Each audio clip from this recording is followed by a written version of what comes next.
Big boss Malayalam season 5 ഈ ആഴ്ചയിൽ voting അവസാനിക്കാൻ ഒരു ദിവസവും കുറച്ചു മണിക്കൂറുകൾ കൂടി മാത്രം ബാക്കി നിൽക്കുമ്പോൾ ഇന്ന് ഉച്ചയ്ക്ക് 2 മണി വരെയുള്ള വോട്ടിംഗ് റിസൾട്ടാണ് ഓഷ്യാനിക് മീഡിയ പുറത്തുവിടുന്നത്.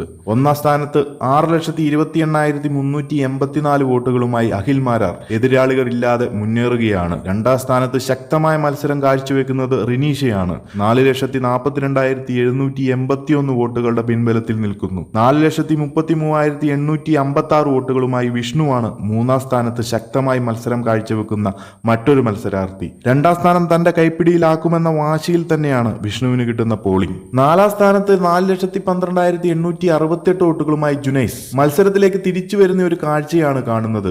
എന്നിരുന്നാലും ആദ്യ ദിനങ്ങളിൽ കിട്ടിയ ഒരു പോളിംഗ് ശതമാനം ജുനൈസിന് ഇല്ല. 4,02,965 വോട്ടുകളുടെ അകമ്പടിയോടെ 5ാം സ്ഥാനത്ത് ഷിജുവാണ്. ഈ ഒരാഴ്ച പുറത്താകാതെ നിലനിൽക്കാൻ ഷിജു നന്നായി ഉയർക്കേണ്ടി വരുമെന്ന നിലയിലാണ് കാര്യങ്ങൾ. അടുത്തത് 6ാം സ്ഥാനത്ത് നാദരയാണ്. 3,38,548 വോട്ടുകളുമായി ഡേഞ്ചർ സോണിൽ നിലനിൽക്കുമ്പോഴും വളരെ ശക്തമായ മത്സരം കാഴ്ചവെക്കുകയാണ് നാദിറ. ടിക്കറ്റ് ടു ഫിനാലെ ടാസ്കുകളിൽ നാദിറ തിളങ്ങി നിൽക്കുന്ന ഈ സാഹചര്യത്തിൽ ഷിജുവിനെ വീഴ്ത്തി നാദിറ മുന്നേറുമോ എന്നത് കാത്തിരുന്ന് കാണണം. ഏറ്റവും ഒടുവിൽ 3,26,841 വോട്ടുകളുമായി സെറീനയാണ്. പ്രേക്ഷകർ ഏതാണ്ടൊക്കെ കൈയൊഴിഞ്ഞ മട്ടാണ് സെറീനയെ. എന്നിരുന്നാലും വോട്ടിംഗിന്റെ അവസാന മണിക്കൂറുകളിൽ ഒരു അട്ടിമറി ഉണ്ടാകുമോ എന്നത് നോക്കുക തന്നെ വേണം. എന്തായാലും ബിഗ് ബോസ് മലയാളം സീസൺ 5 ഏറ്റവും കൃത്യമായ വോട്ടിംഗ് റിസൾട്ട് അറിയുന്നതിന് ചാനൽ മറക്കാതെ സബ്സ്ക്രൈബ് ചെയ്ത് സപ്പോർട്ട് ചെയ്യുക.